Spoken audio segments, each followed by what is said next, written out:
ερωτή. Μίλησέ μας για τη ζήλια, αλλά τη ζήλια σε βάθος θέλω να τη δούμε.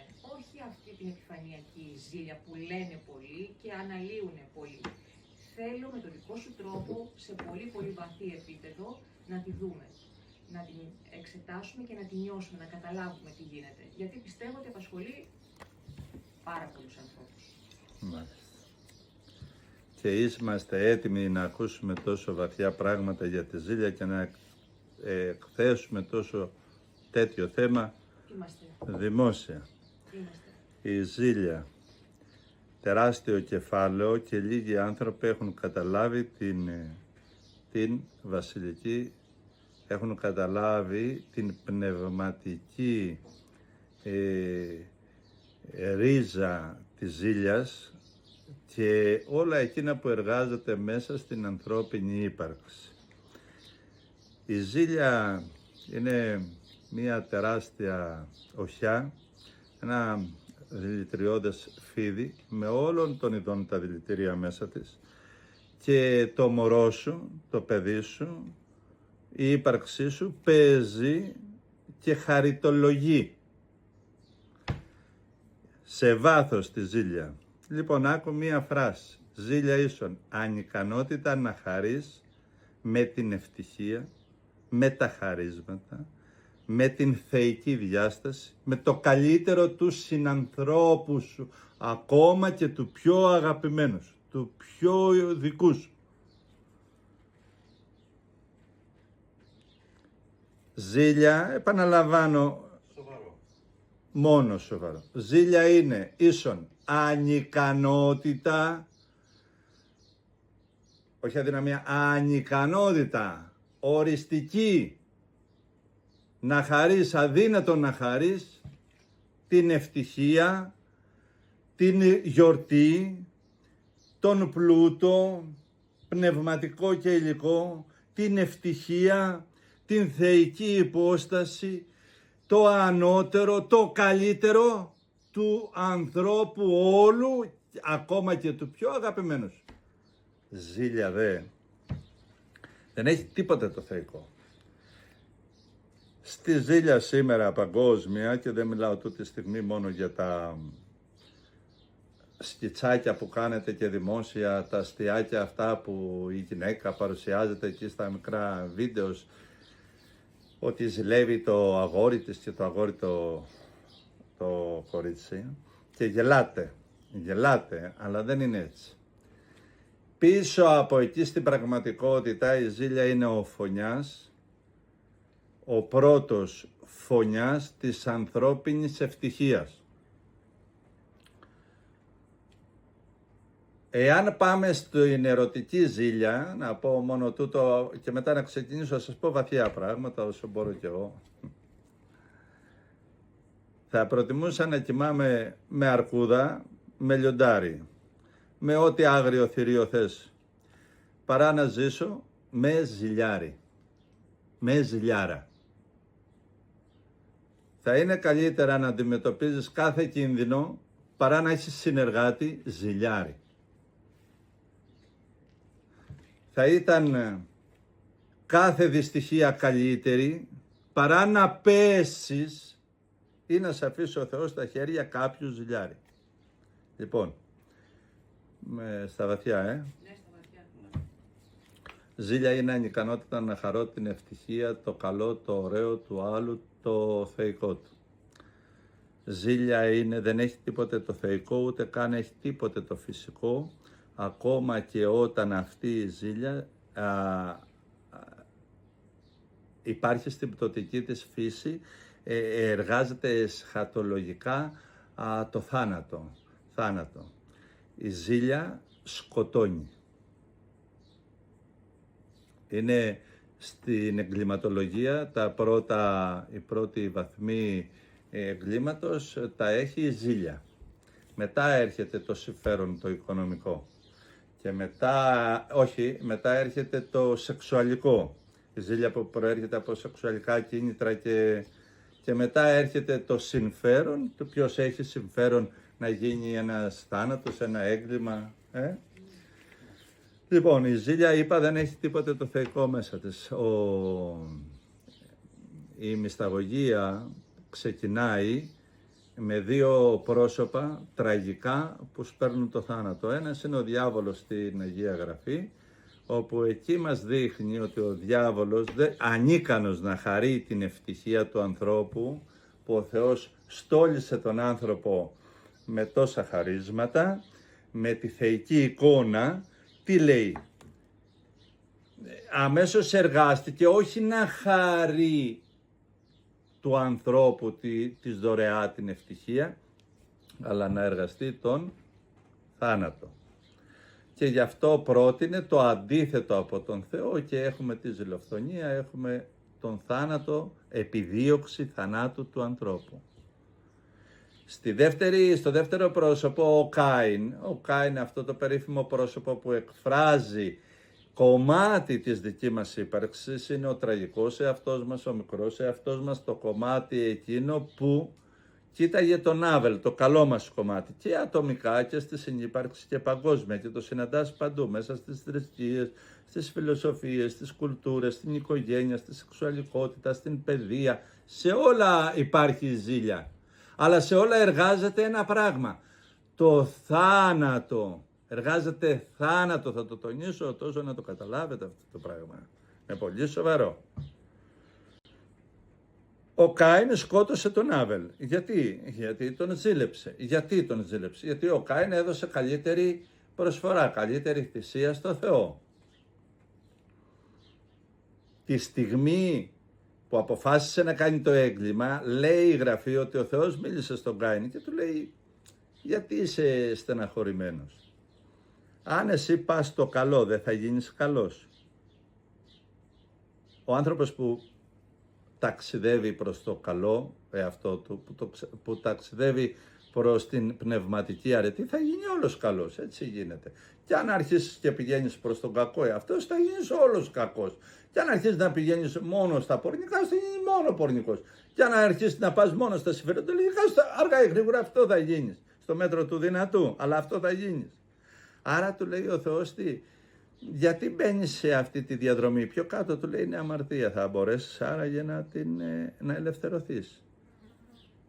Και τι λέω, η θεϊκή φωνή μπορεί να ακουστεί στον ζηλιάρη, μπορεί να ακουστεί στον άνθρωπο, είδες, δεν λέω που είναι άρρωστος, λέω άλλο, στο ζηλιάρη, λέω είναι θέληση εκεί, είναι επιλογή εκεί, είναι απόφαση εκεί, είναι στάση ζωής εκεί, ο ζηλιάρης είναι θεληματικά εκεί. Είναι αυτός που σκοτώνει θεληματικά, γιατί είναι ανίκανος να αγαπήσει. Ακόμα και εκείνο που αγαπάει. Τι έκανε ο Κάιν? Δεν άκουσε καθόλου τη Θεία Φωνή, δεν ασχολήθηκε με τη Θεία Φωνή, δεν συζήτησε με τη Θεία Φωνή, δεν συνδιαλέχτηκε καθόλου ενώ του μίλησε ο Θεός. Αυτά είναι διδάγματα, ξέρετε γιατί? Δηλαδή τη στιγμή που εσύ είσαι υπηρέτης της ζήλιας, δεν θα ακούσεις τη δική μου φωνή. Αδύνατον. Ο ζηλιάρης που θα ενοχληθεί, αν τα λέω λίγο καλύτερα εγώ και αν έχω καλύτερο δυναμικό λόγο και αν εγώ δεν κατακρίνει ο λόγος μου, θα κοιτάξει να αντιμάχεται, να βρει κάτι. Και εκεί πίσω θα φανερώνεται ο θάνατος. Δεν μπορεί να χαρεί λοιπόν ο Κάιν με τον Άβελ. Γιατί η ιστορία δεν είναι τυχαία. Ο Άβελ είναι μέσα μας, είναι το αγαθόν, το λατρευτικό, είναι εκείνο που ζει στα αλήθεια με την θεϊκή υπόσταση. Ένας φυσιολογικός άνθρωπος δεν μπορεί να αγαπάει ζηλότυπα. Δεν το κάνει αυτό στον εαυτό του. Δεν γίνεται, δεν το επιτρέπει.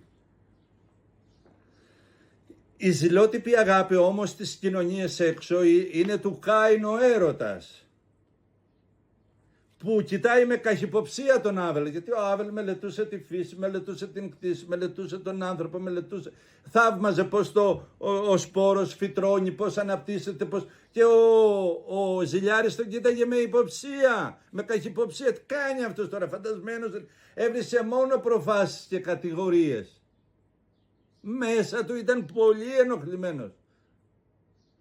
Ο Ζηλιάρης δεν μπορούσε να χαρεί με τη μεγαλοσύνη του Άβελ, δεν μπορούσε να χαρεί με την προσφορά που είχε δώσει το Θεό. Αντί να πει στον αδελφό του, εκεί παρουσιάζονται ως αδέλφια, γιατί ο Θεός δεν τον κατατάσσει σε εκείνο το τραγικό και σβήσαμε. Τον κατατάσσει αδελφό του, αντί να του πει, αφού σε άκουσε ο Θεός προσευχή σου για μένα, τι έκανε? Σκότωσε εκείνο που μπορούσε να το βοηθήσει. Αυτό κάνει η ζήλια. Κάθε τι το οποίο μπορεί πραγματικά να σε βοηθήσει θα το σκοτώσεις. Αυτό λέγεται ζήλια. Δεν έχει τίποτα το θεϊκό, επιμένω. Ακόμα και στη φυσική κατάσταση η ζήλια είναι τραγικό πράγμα. Η ζήλια γεννάει την αρπακτικότητα.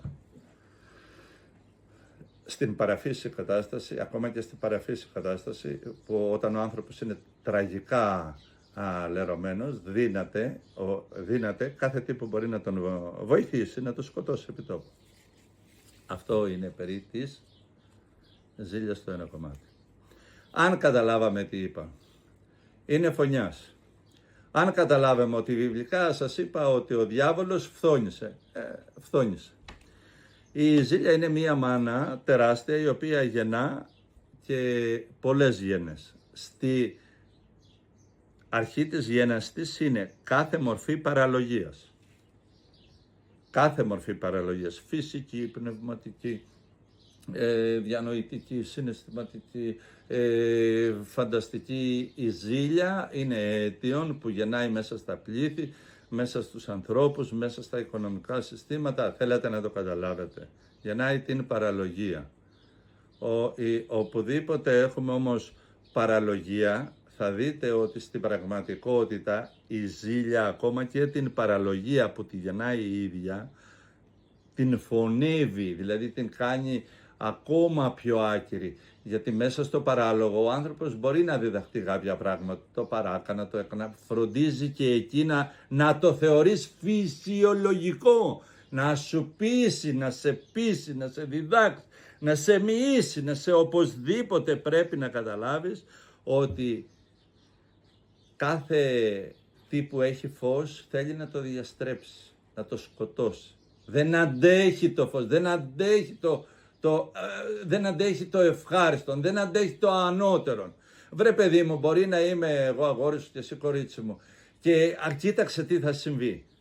Υπέθεσε ότι εγώ χαίρομαι, ευτυχώ που σε έχω. Αν εσύ είσαι ζηλιάρα θα σκάσεις, θα σου συμβεί το έλα να δεις.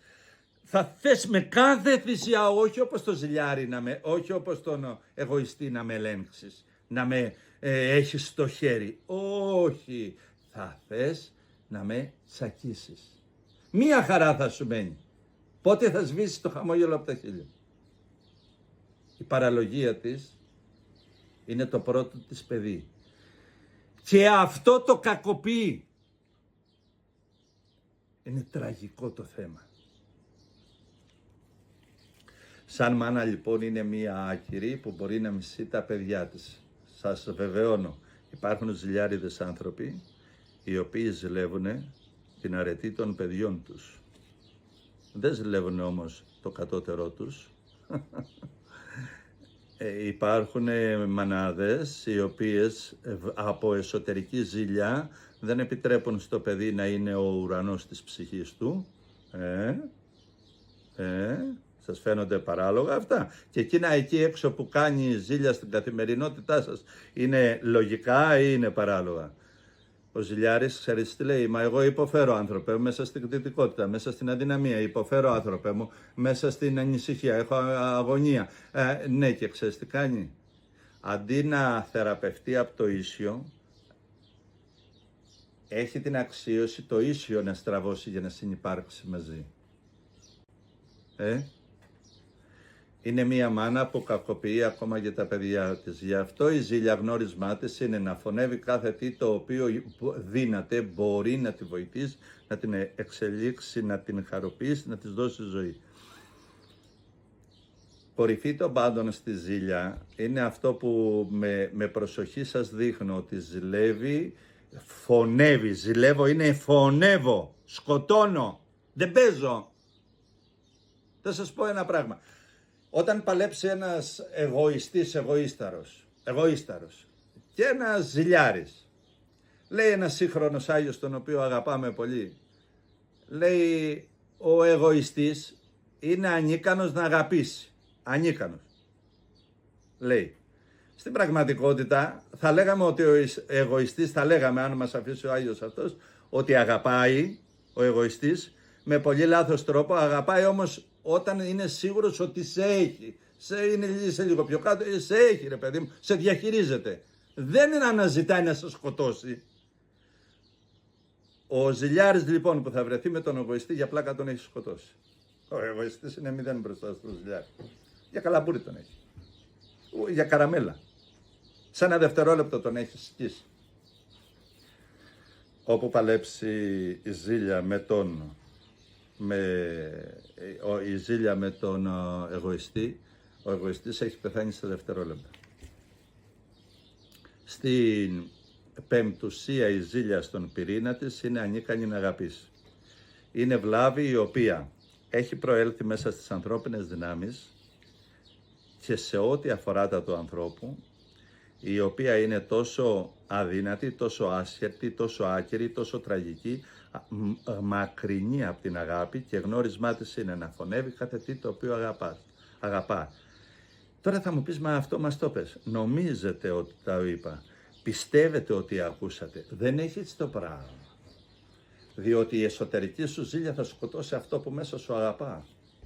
Όταν εσύ έχεις εσωτερική ζήλια δεν θα σκοτώσει μόνο τον έξω που σε αγαπάει. Θα σκοτώσει κάθε μορφή αληθινής αγάπης, κάθε διδασκαλία, κάθε ακρόαση, κάθε τι μέσα, κάθε τι επίθεση, θα σκοτώσει, θα φωνεύσει η ζήλια, θα φωνεύσει σε ατομικό επίπεδο εκείνο το ωραίο μέρος σου που δύναται να αγαπάει. Πολύ σοβαρός. Άλλωστε και ο φόνος είναι σοβαρός. Έτσι, γιατί το να σκοτώσεις σημαίνει τι? Αφαιρείς και γίνεσαι εχθρός της ζωής. Η ασθένεια της ζήλιας, σαν ασθένεια, σε μια ψυχολογική κατάσταση, μια διανοητική κατάσταση, γιατί δεν είναι σε όλα το ίδιο, άλλο στον πυρήνα μέσα όταν υπάρχει είναι φωνιάς. Στη διανόηση όταν υπάρχει καταστρέφει ό,τι είπαμε. Αλλά τώρα στην παρουσιάζω λίγο σαν ασθένεια, κορυφώνεται σε ένα τραγικό σημείο. Πέρα ότι φωνεύει κάθε τι που αγαπά, φωνεύει κάθε τι το οποίο η ίδια επιθυμεί, φωνεύει κάθε τι το οποίο η ίδια ερωτεύεται, φωνεύει κάθε τι το οποίο τη στιγμή που το διψάει, που το θέλει, το φωνεύει στο πρόσωπο των άλλων. Για να το κατανοήσετε αυτό, η ζήλια ενώ ερωτοτροπεί και ενώ φαίνεται ότι αγαπά και ενώ φαίνεται ότι θέλει όλα εκείνα που εκείνη λαχτεράκι έχει ανάγκη, ταυτόχρονα τα μισεί, τα εχθρεύεται, τα ζηλεύει, τα φθονεί, τα πολεμά, τα φωνεύει. Είδες, φτάσαμε. Τα φωνεύει στο πρόσωπο όσο έχουν τα ίδια. Δηλαδή, ένας ζηλιάρης αγαπάει τον πλούτο. Αλλά περιφρονεί το τι να μας πει αυτός ο Παύλετος και νομίζω ότι κάποιος είναι και αμέσως με όλα τα εργαλεία δικά της, την κατάκριση, την ψευτιά, την αυτή, τα πάντα είναι όπλα στα χέρια της ζήλιας. Ωραία, τι έχει να μας πει? Περιφρονεί αυτό που διψάει. Θέλει τον πλούτο γι' αυτό, αλλά το περιφρονεί στο πρόσωπο του άλλου. Τώρα αν η ζωή δώσει πλούτο στο ζηλιάρι, αφού το περιφρονεί είναι ακατάλληλος. Δηλαδή σαν να λέμε παίρνει κάτι το οποίο δεν του ανήκει, γιατί για να έχεις κάτι πρέπει στοιχειώδως να το αγαπάς. Αγαπάς τον πλούτο, έρχεται το πλούτο, σωστό. Δεν τον αγαπάω και να έρθει να μην έρθει. Ή τέλος πάντων, για να μην είμαι υπερβολικός, δεν είμαι προσδεμένος πάνω στον πλούτο. Δεν αξιολογώ την ύπαρξή μου σύμφωνα με τα πόσα έχει. Δεν διαφέρει το έχει. Αν για να βγει πέρα ο βίος της ζωής που λέω και εγώ στην προσευχή μου θα βγει. Θες το παγκάκι, θες το δρόμο, θες με λίγο φαγητό, θα βγει. Κατάλαβε τι λέω, τι κάνει? Μίση, εχθρεύεται, υπονομεύει, αντιμάχεται, περιφρονεί, φωνεύει εκείνο που αγαπάει. Καλά, στο ίδιο το παιδί της δεν μπορεί να χαρεί. Μπορεί να έχει χάρισμα το παιδί της και λέει τι θες να πεις ότι είσαι εσύ και ποιος είσαι εσύ. Έχει μία δαιμονική και μαγική τέχνη. Όλα να τα μειώνει, να τα υποβιβάζει, να τα κατεβάζει, να τα κάνει ελάσσο, να τα λιγότερα όλα. Το Χριστό τον κάνει Χριστάκι για καλαμπούριτάκι, για το οτιδήποτε. Τι να μας πει και αυτό το παιδάκι, τον έκανε παιδάκι τώρα τον... Ποιο είναι το Χριστό? Τον νομοθέτη, τι να μας πει και αυτός που έκανε έτσι, τι είναι? Φωνιά σε εκείνον που θέλει. Θέλει να έχει υγεία ή ομορφιά. Οπωσδήποτε, η Ζήλια θέλει και αυτή να έχει την ομορφιά της. Δεν θέλει να φαίνεται άσχημη. Όταν δει καμιά όμορφη, κανένα πέδαρο. Μιλάω και λίγο τώρα για την ερωτική που όλους σας ενδιαφέρει τους πολλούς. Τι συμβαίνει εκεί? Εκεί διαπιστώνεις κατάπληκτη ότι αυτό που διψάει για αυτήν το πενεύει επιφανειακά από μέσα της όμως το καταργέται, το μισεί. Δεν το θέλει ρε. Το καταλαβαίνετε τι λέω? Το καταλαβαίνω. Είναι σημαντικά αυτά. Τώρα κάνουμε μία περιήγηση στη Ζήλια. Η Ζήλια έχει ένα ψυχικό υπόβαθρο, τον φόβο να μην αγαπήσει και να μην αγαπηθεί σωστά. Να μην αγαπήσει τι? Τις θεϊκές διαστάσεις της ζωής. Γιατί αυτό θα αναδείξει και θα ανασύρει και θα εκδηλώσει από τα βάθη της ανθρώπινης ύπαρξης του ζηλιάρη το μίσος εναντίον της πνευματικής αρετής. Το μίσος είναι μίσος. Μίσος εναντίον της πνευματικής αρετής. Ο Άγιος Βασίλειος, αυτός ο μεγάλος άνδρας, έλεγε το εξής υπέροχο: δεν ζηλεύεται τίποτε περισσότερο από την πνευματική υπεροχή. Δηλαδή η ζήλια φτάνει στο ανώτερο, στην κορύφωσή της κατά τον Άγιο, φτάνει στο να φθονεί και να μισεί την πνευματική υπεροχή. Κάθε ωραίο χάρισμα, κάθε ανώτερο, κάθε ωραιότερο.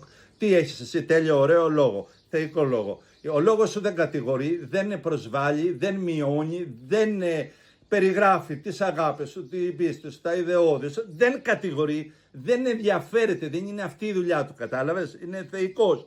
Θα το φθονήσει, θα το ζηλέψει, θα το υποβιβάσει, δεν θα τον τραπεί. Κατάλαβε τι λέω? Τι έχεις εσύ? Μια φωνάρα, είσαι τραγουδιστής, δεν σε χαίρομαι, είσαι στο περιβάλλον μου. Εγώ δεν μπορώ να σε χαρώ, είμαι ανίκανος να σε χαρώ. Τι κάνει λες ο ζηλιάρης τώρα? Τι έχει να μας πει τώρα αυτός, μωρέ, τώρα, εντάξει, μια φωνή εκεί πέρα. Νομίζω ότι κάποιος είναι και έχει καβαλήσει το καλάμι και δεν μπορεί να γιορτάσει την χαρά ότι αυτός με τη φωνάρα, αυτός με τον τέλειο θεϊκό λόγο είναι υπηρέτης εσένα που είσαι ακόμα καθήκη. Σε λίγο. Κι όμως το ανώτερο σε υπηρετεί. Το ότι σε υπηρετεί δεν σημαίνει ότι γίνεται λιγότερο. Σε υπηρετεί. Είναι μεγαλογιατρός και είναι μικρογιατρός. Έλα μωρά αυτό. Μαλάκας είναι. Γιατί ρε εσύ είναι μαλάκας? Πότε έγινε έτσι? Λέει τα παίρνετε. Εσύ τι κάνεις ρε φίλε? Αγίασες? Δεν γίνεται να συζητήσεις όμως. Δεν πάω να συζητήσω. Πάω να σου δείξω ότι κάθε τι μισεί, υπονομεύει, εχθρεύεται, φωνεύει κάθε τι το οποίο έχει. Ένα τρόμο έχει η ζήλια. Μην αγαπηθεί σωστά. Αγαπήθηκε σωστά, κινδυνεύει. Ο Κάιν σκότωσε τον Άβελ από φόβο μήπως ο Άβελ στραφεί με την αγάπη του πάνω. Έπρεπε να εξαφανιστεί.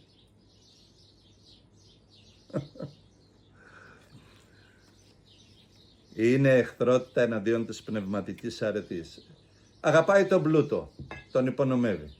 Θέλει, επιθυμεί την υγεία. Βλέπει έναν υγιή αυτό, πρόσφατα, εντάξει, δεν νομίζω ότι κάποιος είναι με τη σωματάρα του και έτσι. Όλα τα περιφρονεί, όλα τα υποβεβαιάζει. Άνθρωπος που δεν έχει ρίζα δεν μπορεί να εκφραστεί έτσι. Δεν μπορεί να σκεφτεί έτσι. Άνθρωπος ο οποίος μέσα του έχει αποβάλει τη δύναμη να σκοτώνει, κάθε μορφή θανάτου, από βιολογικό σκοτωμό, θάνατο, έως πνευματικό, δεν μπορεί να σκεφτεί έτσι. Δεν μπορεί να σκεφτεί έτσι. Είναι αδύνατο να σκεφτεί έτσι. Είναι αδύνατο να συναισθάνεται έτσι. Είναι αδύνατο να συμπεριφερθεί έτσι. Είναι εχθρός των πνευματικών αρετών που ο συνάνθρωπος έχει και έτσι ο φόβος αυτός κρατάει μακριά κάθε μορφή αγάπης, η οποία έχει ανώτερα γνωρίσματα η αγάπη, κατεβάζοντας, σύροντας την ανώτερη αγάπη στην διάσταση του παράλογου που σας είπα στην αρχή, στην διάσταση του αρνητικού, στην διάσταση των συγκρούσεων, στη διάσταση του ανθρώπου ο οποίος μειώνει, προσβάλλει, μεθοδικά εξευτελίζει αυτό και εκείνα που τον αγαπούν. Έχετε δει κάτι, είπα στην αρχή, κάτι βιντεάκια που παίζουν, ας πούμε, η κοπέλα να είναι πολύ ζηλιάρα και ανυπόφορη και γελάνε. Γελάνε. Στην πραγματικότητα, άμα ζήσεις με έναν τέτοιον άνθρωπο, βγαίνει ζωή πέρα. Έχετε δει κάτι παράλογα με αγόρια, ας πούμε, που θυμώνουν, κάνουν. Σκίτσα είναι αυτά, ελπίζω στην πραγματικότητα να μην τα ζουνε. Και γελάμε γιατί κάνει ζηλότυπη αγάπη στα κορίτσια του. Τώρα θα μου πεις είναι μόνο σεξουαλικό, αυτό κάνετε λάθος. Κάνετε λάθος. Ζήλια σημαίνει κακή σχέση με τη σεξουαλικότητά σου. Όση σεξουαλικότητα και ελευθερία και αν απολαμβάνεις τη σεξουαλικότητά σου. Όση επαφή και αν απολαμβάνεις αρσενικού και τελικού στη σεξουαλικότητά σου. Ο λόγος μου με περιορίζει σε κάποια πράγματα για να καταλάβετε το χοντροκομμένο. Όση ενέργεια σεξουαλική και πορνική κι αν έχετε, δεν έχω πει τα σωστά λόγια, αλλά παρά τα αυτά ελπίζω να καταλάβετε ό,τι και να κάνετε, στο απόλυτο της ασυνδοσίας να πάτε, δεν θα γεμίσετε μέσα σας την χαρά της σεξουαλικής επαφής. Όταν υπάρχει ζήλια, ό,τι και να ζήσεις, με τη σεξουαλικότητά σου, επειδή το σπέρμα του φωνιά απαγορεύει να δεις την θεϊκή και θεραπευτική διάσταση ότι ο άλλος είναι σώμα, είναι ναός του Θεού, είναι ο εαυτός του, είναι δημιούργημα του Θεού, δεν είναι ιδιοκτησία σου, δεν γίνεται να τα καταλάβεις αυτά. Θα είναι το πτώμα που είτε πει ναι, δεν θα γεμίζεις, είτε πει όχι, δεν θα φτάνεις. Είτε πει έτσι δεν θα γίνεται, είτε είναι παντρεμένο δεν θα χαίρεται, είτε είναι ανήπαντρο δεν θα μπορεί να χαρεί. Ανίκανη χαράς. Ο ζηλιάρης άνθρωπος, παιδιά, είναι ανίκανος χαράς. Να προσέχετε από αυτά, τα λέω δημόσια,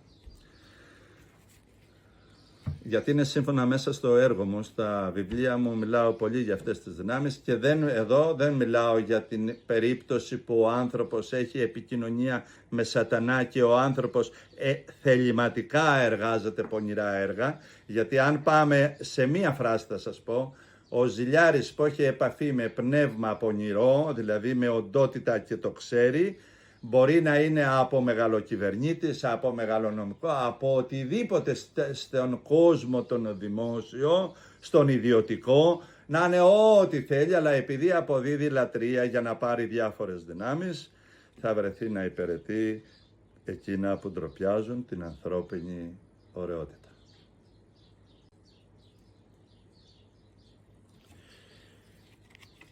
Η ζήλια φωνεύει και φοβάται ένα φόβο έχει μέσα της. Έναν φόβο έχει μέσα της. Η ζήλια έχει ένα φόβο.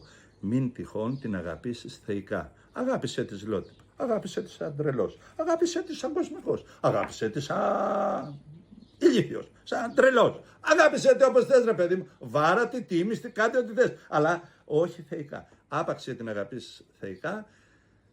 Πρέπει να σε γιώσει, πρέπει να σε κατεβάσει, πρέπει να σε αδειάσει, πρέπει να σε διαλύσει. Πρέπει με κάθε θυσία εσύ να εκλείψεις από προσώπου υγιής. Θυμίζει αυτή τη φράση που λέγανε, σαν τον Απόστολο Παύλο που του λέγανε, πάρε αυτόν, δεν πρέπει να πατάει τη γη. Μην ξεχνάτε ότι ο Απόστολος Παύλος έχει γράψει τον ύμνο της αγάπης και έχει γράψει και το κείμενο, εκείνο το ιερότατο κείμενο που λέει τις βαθμίδες πνευματικής αγάπης στις ακολουθίες του γάμου.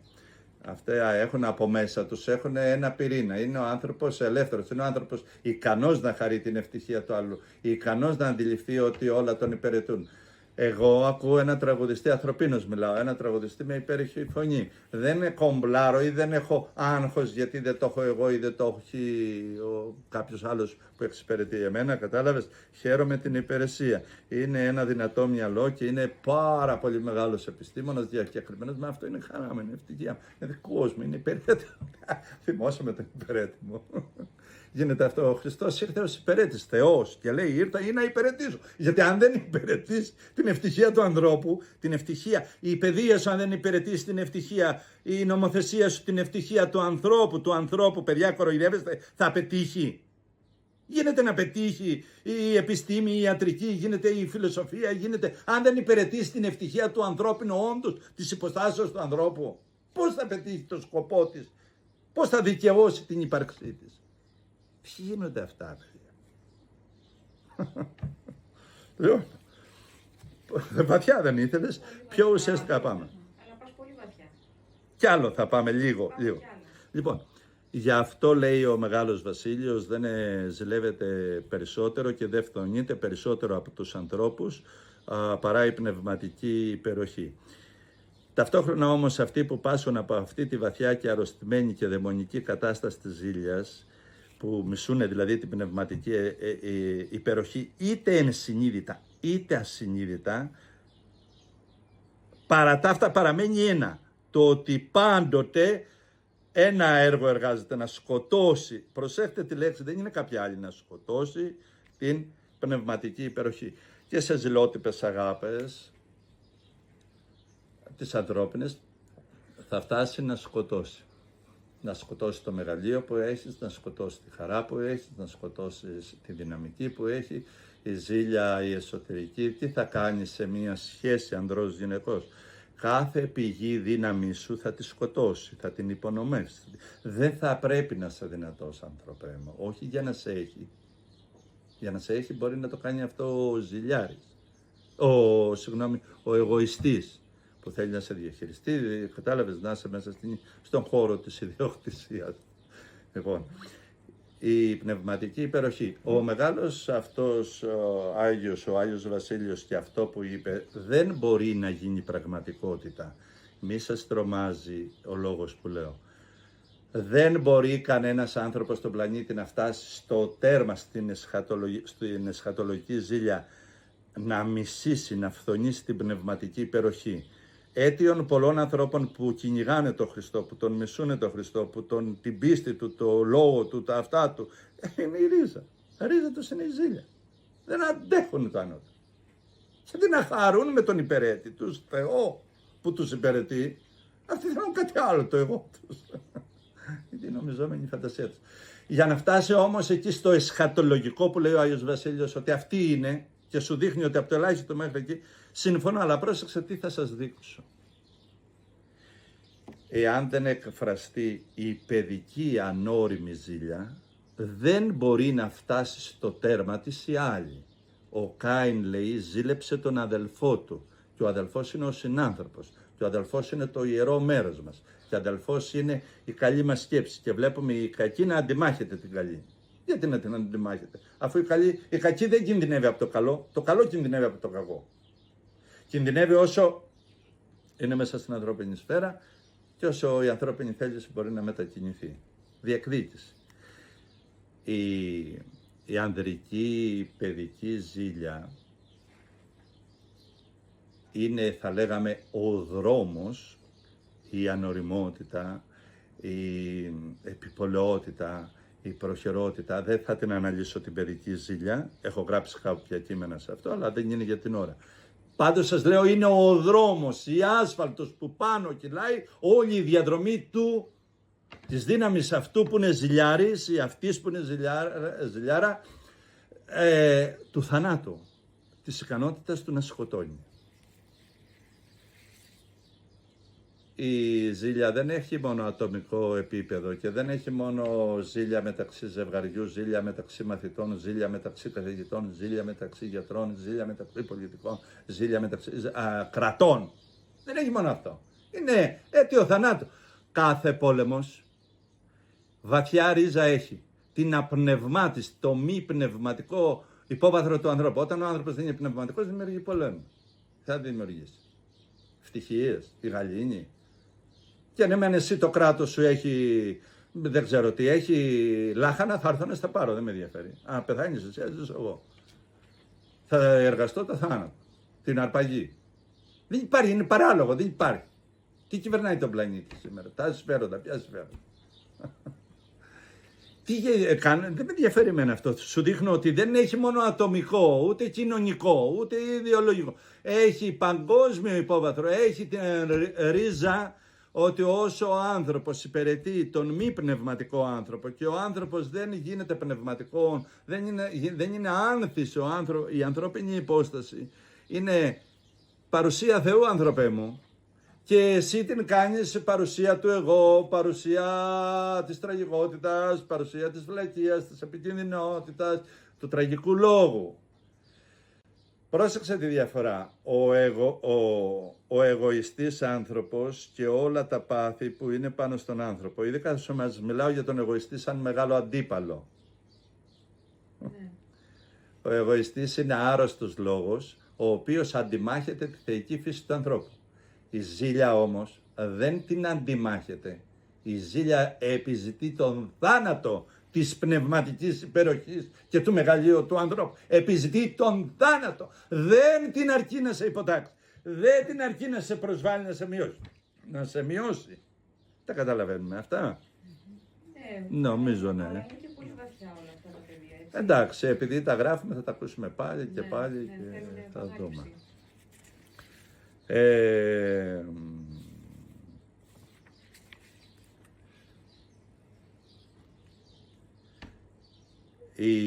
Μάλιστα εδώ έχω μία σημείωση που λέει ότι δύναται η ζήλια να φτάσει σε τέτοιο σημείο που εξευτελίζει και νεκρώνει με τους ίδιους τους λόγους του εγωιστή τον εγωιστή. Η ζήλια είναι ασυναγώνιστη. Δηλαδή δεν χρειάζεται καν να κάνει κάτι. Θα βουτήξει τους λόγους του εγωιστή και θα σκοτώσει τον εγωιστή. Δεν φαντάζεσαι. Βάλε ένα ζηλιάρι άνθρωπο με έναν οτιδήποτε άλλο θέλεις. Με έναν Άγιο, βάλε τον με έναν Άγιο. Αν δεν αγιάσεις τα αλήθεια ο Άγιος, την έχει πατήσει. Δεν γλιτώνει με τίποτα, κατάλαβες? Τώρα φαντάσου ο μη Άγιος τι έχει να περάσει. Και βέβαια οι ζηλότυπες αγάπες, πολλοί άνθρωποι δεν καταλαβαίνουν την αγάπη, την αληθινή, την αγνή. Έχω μία κοπελίτσα μικρή, την οποία της λέω τώρα θα σου κάνω ζηλότυπη αγάπη, ζηλότυπη, και μη μάθω ότι πήγες με κάποιον, είναι 14 χρονών, κορίτσια πολύ μικρό. Και λέω θα τον πιάσω για το άλλο, θα τον πνίξω, γελάει. Δεν μπορεί να μην γελάσει, ενώ της λέω θα σου κάνω φάρσα, ας πούμε. Ναι, και όταν της λέω όχι, αν σε αγαπάει ανώτερα θα τον ευλογήσω. Εκεί δεν μπορεί να χαρεί. Δεν είναι, κατάλαβες τώρα? Γιατί συνηθισμένοι στην ζηλότυπη έκφραση της αγάπης, νομίζουμε ότι όταν ο άνθρωπος έχει όντως ένθεη αγάπη και στα αλήθεια, αν είναι αληθινή αγάπη, θα λες τώρα να μ' αγαπάει αυτός, μήπως δεν μ' αγαπάει. Λοιπόν, συνεχίζουμε. Η ζήλια είναι πάρα πολύ σοβαρό αίτιο εγκλημάτων. Ορίζα πολλών εγκλημάτων, τόσο ατομικών όσο και παγκόσμιων. Αφού και τα μεγάλα εγκλήματα, ρίζα τους τα περισσότερα έχουν ποσοστά, τα εγκλήματα, αυτά που προέρχονται από την ζήλια. Τώρα βέβαια ένας εγκληματολόγος θα μπορούσε να μου πει αν έχει έτσι το πράγμα. Τα εγκλήματα αυτά, δεύτερη ρίζα τους έχουν το σεξουαλικό αίτιο και υπόβαθρο σεξουαλικό, η φόνη, και τρίτη ρίζα είναι το συμφέρον. Και αυτού του είδους οι πόλεμοι, ακόμα και τα εγκλήματα, είτε ατομικά σε επίπεδο παγκόσμιο όπως πριν σας είπα, ακόμα και οι πόλεμοι, βαθύ κίνητρό τους έχουν την υπεροχή του άλλου κράτους.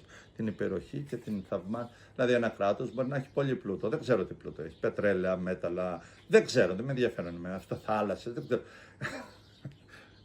Δεν υπάρχει σεβασμός ότι αυτό είναι αυτού του κράτους. Θα διαστρέψω την ιστορία μου, θα αλλάξω τη φιλοσοφία μου, θα στα πάρω άνθρωπε, δεν πάνε να σας πει ό,τι θέλεις.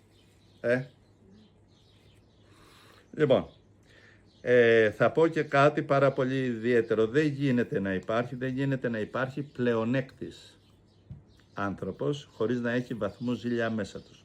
Η πλεονεξία είναι μεγάλη μορφή ειδωλολατρίας. Ο άνθρωπος όταν είναι παγιδευμένος στην εσωτερική πλεονεξία, βέβαια αυτά είναι πολύ σοβαρά πράγματα και μηνύματα. Για τον κόσμο είναι ίσως για τους πολλούς, λέει όλοι έχουμε πλεονεξία. Όχι άνθρωπε μου, βαθμός πλεονεξίας, να το πω αλλιώς. Όταν ο ανθρώπινος πυρήνας εξαρτάται στην πλεονεξία, πρώτον, δεν μπορεί να χαρεί τη ζωή. Είναι εργαλείο της ζήλιας. Απαγορεύεται από τις θεϊκές δυνάμεις ο άνθρωπος που είναι πλεονέκτης να βιώσει τον μεγάλο έρωτα, τη σεξουαλικότητά του στην θεϊκή της διάσταση. Θα το έχει σαν σεξ, θα το έχει σαν σπορ, θα το έχει, δεν ξέρω σαν τι θα το έχει, σαν μέσω εκμετάλλευσης, αλλά δεν θα μπορεί να χαρεί την γιορτή της χαράς, της σεξουαλικότητας. Δεν θα μπορεί να πηγαίνει με τον πιο ωραίο εραστή της. Τα καταλαβαίνετε αυτά που λέω. Δηλαδή τι λέω, έχεις βαθμούς πλεονεξίας. Θα χαίρεσαι το αγόρι σου όταν έχει πολλά λεφτά με αίτιο και υπόβαθρο εκείνο. Να σας το πω αλλιώς δεν το καταλάβετε. Πόσο σοβαρό είναι, Ακούστε. Υπέθεσε ότι ένα μυαλό είναι καχύποπτο. Δίκαια ή άδικα, είναι καχύποπτος. Ένας καχύποπτος νους. Ο καχύποπτος νους μπορεί να νιώσει τη χαρά του Σωκράτη που είναι νους που αγαπάει τον άνθρωπο, που σέβεται τον άνθρωπο, που γνωρίζει ότι αυτό είναι δικό σου και δεν χρειάζεται να σου το πάρω, που γνωρίζει ο Ιησούς να σου ανεβάζει την θεότητά σου ενώ είσαι μηδέν. Γίνεται να νιώσει ο νους αυτού που είναι καχύποπτος την χαρά ενός μυαλού που αγαπάει. Όχι. Άρα αντιλαμβάνεστε τι δυνάμεις εξουσιάζουν τον άνθρωπο που έχει απαλή μορφή πλεονεξίας. Δεν μπορεί να υπάρξει πάθος πάνω στην ανθρώπινη ύπαρξη χωρίς να υπάρχει βαθύ υπόβαθρο πλεονεξίας.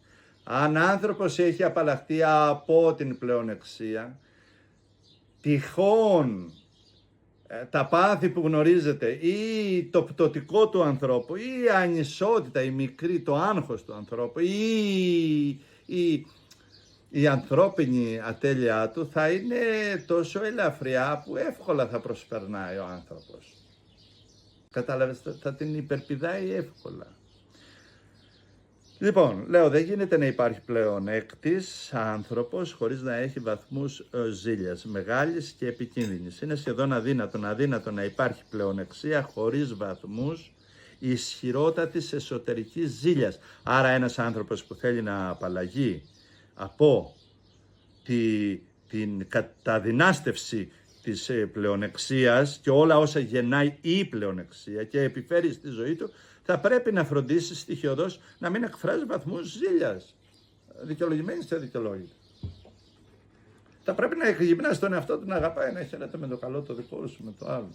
Θα πρέπει να μάθω ότι αν εγώ αγαπάω αυτή την κοπέλα, αλλά αυτή η κοπέλα αγάπησε το άλλο, θα πρέπει να δω ποια ήταν η ευτυχία της. Αν αυτό που επέλεξε είναι η ευτυχία της, θα πρέπει να έχω τη δύναμη να το ευλογήσω. Και όχι να βγω ζαρωμένος, μελαγχολικός, δεν ξέρω τι άλλο μπορεί να βγει, γιατί επέλεξε το καλύτερό του. Φαντάσου τώρα σε επίπεδο αυτό να είναι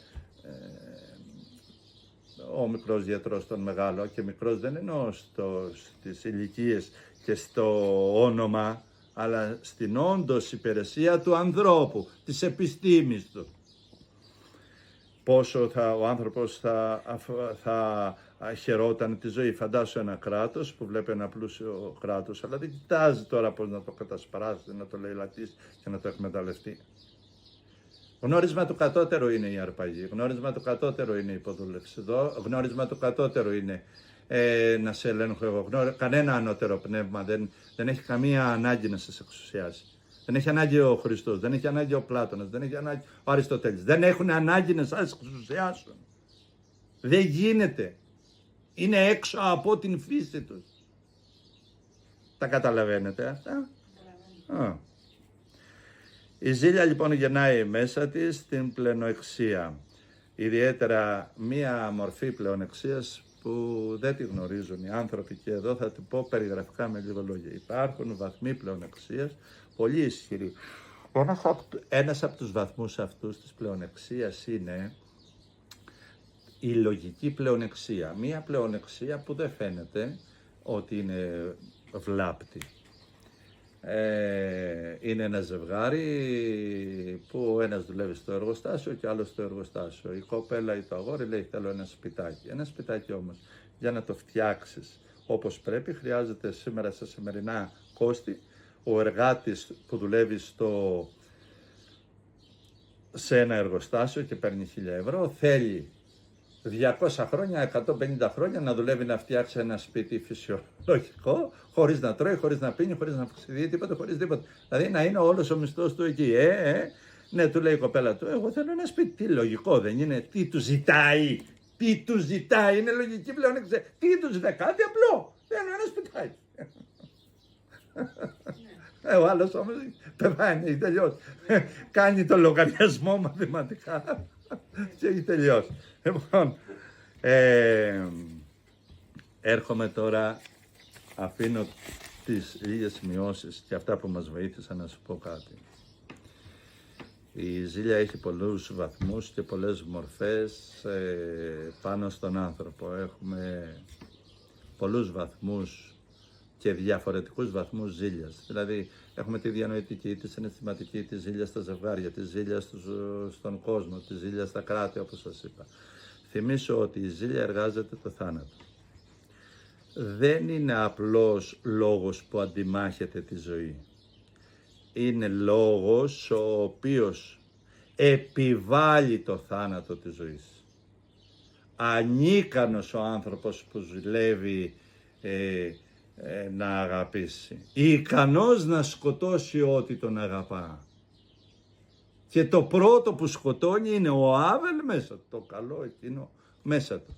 Διότι αν εναγκαλιαστεί, αν ο ζηλιάρης στραφεί, εύκολα θα θεραπευτεί όταν διδαχτεί να μην εκφράζει ποτέ ζηλότυπες διαστάσεις ζήλιας.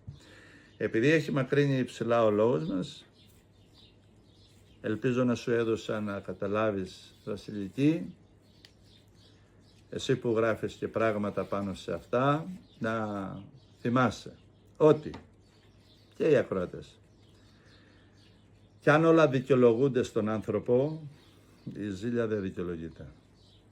Διότι ζηλεύει όλους τους υπηρέτες, τους θεϊκούς. Ζηλεύει κάθε τι το οποίο δύναται να την γιατρέψει. Και στο παιδί της ακόμα θα το μειώσει. Και τον άντρα της θα τον εξευτελίσει.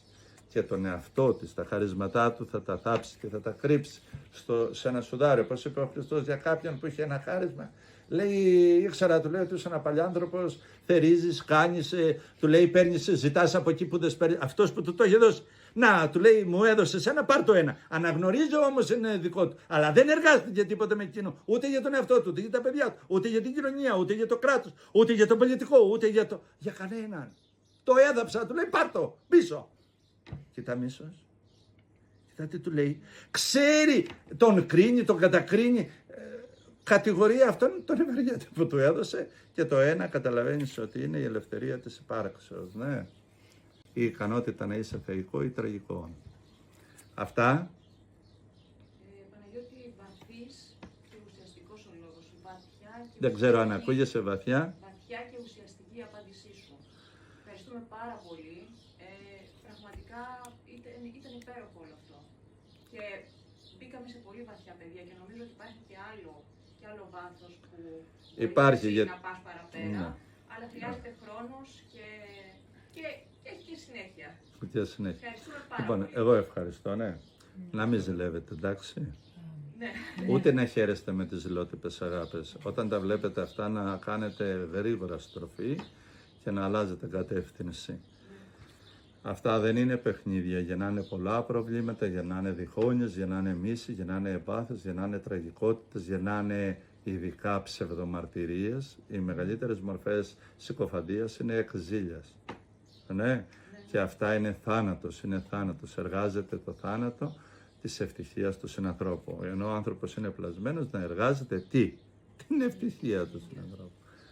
Παναγιώτη, ναι. Από τα λεγόμενά σου, δηλαδή όλους τους Αγίους μας η ζήλια τους σκότωσε.